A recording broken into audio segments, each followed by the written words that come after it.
وعلى آلك وأصحابك يا حبيب الله الصلاة والسلام عليك يا نبي الله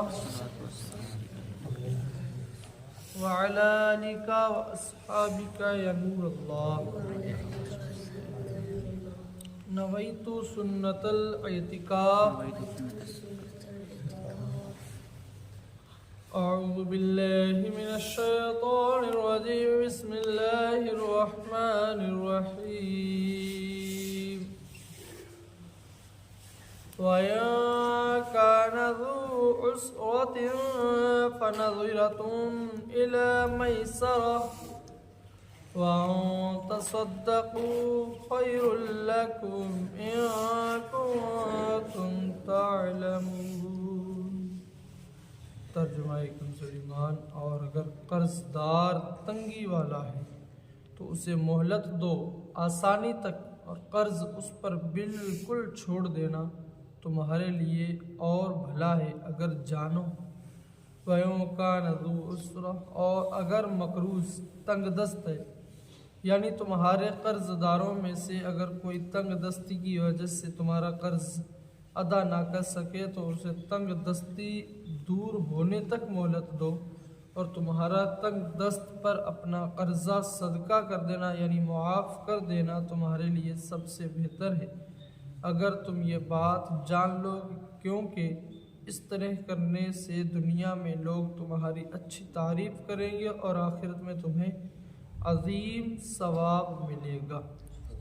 اس آیت سے معلوم ہو کہ قرض دار اگر تنگ دست یا نادار ہو تو اس کو مہلت دینا یا قرض کا کچھ حصہ یا پورا قرضہ معاف کر دینا اجر ثواب، اجر عظیم کا سبب ہے۔ حدیث میں بھی اس کے بہت فضائل بیان ہوئے، چنانچہ اس کے 5 فضائل درج ذیل ہیں۔ نمبر 1، حضرت ابو قتادہ رضی اللہ تعالی عنہ فرماتے ہیں کہ رسول اللہ صلی اللہ علیہ وسلم نے ارشاد فرمایا، جو شخص یہ چاہتا ہو کہ اللہ تعالیٰ اس کو قیامت کے دن کی تکلیفوں سے نجات دے، وہ کسی مفلس کو مہلت دے یا اس کا قرض معاف کر دے۔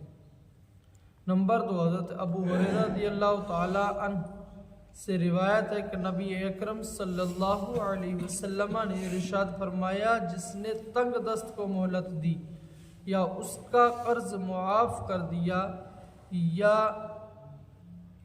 دیا اللہ تعالیٰ قیامت کے دن اسے عرش کے سائے میں رکھے گا جب کہ اس کے سوا کوئی سایہ نہ ہو۔ نمبر 3، حضرت جابر بن عبداللہ رضی اللہ تعالی عنہ سے روایت ہے کہ حضور اقدس صلی اللہ تعالی علیہ وسلم نے فرمایا کہ اللہ تعالیٰ اس شخص پر رحم کرے جو بیچنے اور خریدنے اور تقاضا کرنے میں آسانی کرے۔ نمبر 4، حضرت حذیفہ رضی اللہ تعالیٰ عنہ فرماتے ہیں کہ حضور اکرم صلی اللہ علیہ وسلم نے ارشاد فرمایا، گزشتہ زمانے میں ایک شخص کی روح قبض کرنے جب فرشتہ آیا تو مرنے والے سے سوال کیا کہ کیا تجھے اپنا کوئی اچھا کام یاد ہے؟ اس نے کہا، میرے علم میں کوئی اچھا کام نہیں ہے۔ اس سے کہا گیا، غور کر کے بتا۔ اس نے کہا، صرف یہ عمل تھا کہ دنیا میں لوگوں سے تجارت کرتا تھا اور ان کے ساتھ اچھی طرح پیش آتا تھا۔ اگر مالدار بھی مہلت مانگتا تو اسے مہلت دے دیتا تھا اور تنگ دست سے درگزر کرتا یعنی معاف کر دیتا تھا۔ اللہ تعالیٰ نے فرشتے سے فرمایا، تم اس سے درگزر کرو۔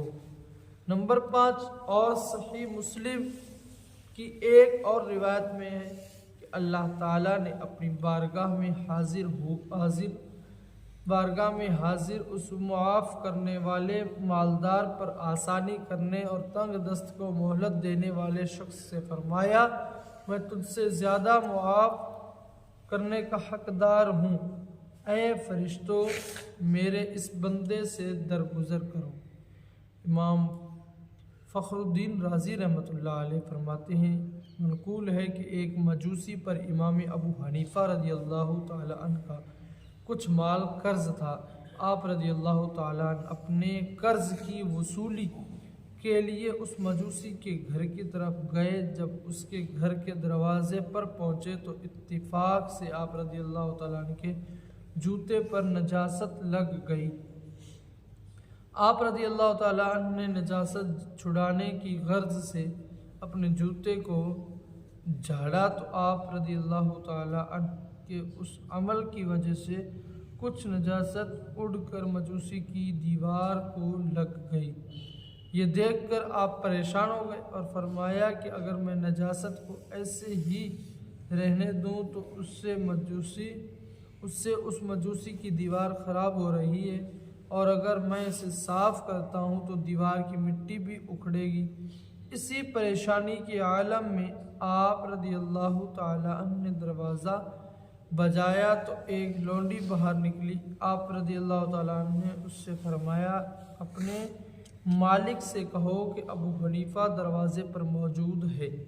وہ مجوسی آپ رضی اللہ تعالیٰ عنہ کے پاس آیا اور اس نے یہ گمان کیا کہ آپ اپنے قرض کا مطالبہ کریں گے، اس لیے اس نے آتے ہی ٹال مٹول کرنا شروع کر دی۔ امام ابو حنیفہ رضی اللہ تعالیٰ عنہ نے اس سے فرمایا مجھے یہاں تو قرض سے بھی بڑا معاملہ درپیش ہے۔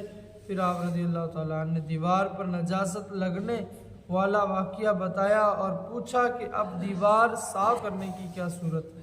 یہ سن کر اس مجوسی نے عرض کی کہ میں دیوار کی صفائی کرنے کی ابتدا اپنے آپ کو پاک کرنے سے کرتا ہوں، اور اس مجوسی نے اسی وقت اسلام قبول کر لیا۔ حضرت علی المرتضیٰ کرم اللہ تعالی وجہ الکریم سے روایت ہے کہ آپ کے پاس ایک مکاتب غلام آیا اور عرض کی میں اپنی کتاب کا مال ادا کرنے سے عاجز آ گیا ہوں، میری کچھ مدد فرمائیے۔ آپ کرم اللہ تعالی وجہ الکریم نے فرمایا کیا میں تجھے وہ کلمے نہ سکھا دوں جو مجھے رسول اکرم صلی اللہ علیہ وسلم نے سکھائے تھے، اور ان کلمات کی برکت یہ ہے کہ اگر تجھ پر پہاڑ برابر بھی قرض ہو تو اللہ تعالیٰ تجھ سے ادا کر دے۔ تم یہ پڑھا کرو اللہم اکفنی بحلالک عن حرامک واغننی بفضلک عما سواک، یعنی اے اللہ مجھے اپنے حلال کے ذریعے اپنے حرام سے تو کافی ہو جا، اور مجھے اپنی مہربانی سے اپنے سوا سے بے پرواہ کر دے۔ صلو علی الحبیب صلی اللہ تعالی علی محمد صلی اللہ علیہ وسلم۔ الحمدللہ رب العالمین والصلاة والسلام علی سید المرسلین۔ یا رب مصطفیٰ بطفیل مصطفیٰ ہمارے ماں باپ اور ساری امت مسلمہ کی مغفرت فرما۔ مولا کریم ہم سب کو اہدنا الصراط المستقیم پر چلنے کی توفیق عطا فرما۔ مولا کریم تعلیم قرآن پر عمل کرنے کی توفیق عطا فرما۔